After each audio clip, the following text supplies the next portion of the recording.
it's around the terminology. I'm reflecting in my head, so that's why I'm sort of bumbling about in my response, but we are just creating a parent information letter for a project that we're working on, and we've been struggling within our team talking about this issue of risk. Should we use that as one of the titles? What are the risks and benefits? I think again, it's terminology that we use. If we can at least talk to people, change the terminology, especially if you're working with Aboriginal or Indigenous communities. Risk means certain things to them, and so does research for that matter. So we're struggling with balancing a lot of history that comes with that particular scenario.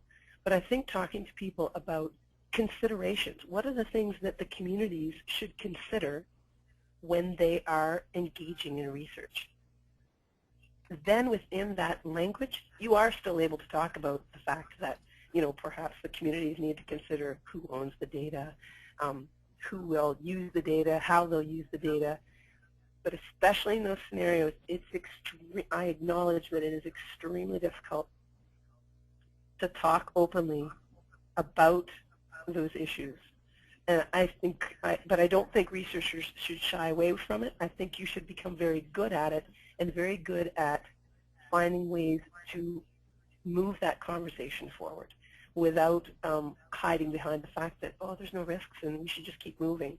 It's tough when you're in the early days. All of these issues we talked about today are so difficult because you don't want to jeopardize anything. You don't want to jeopardize the next opportunity or the next publication because you're struggling to get your feet underneath you. And but I think that, again, if we can think about getting our partners, all of them, on the same page with the language we use, it can be helpful.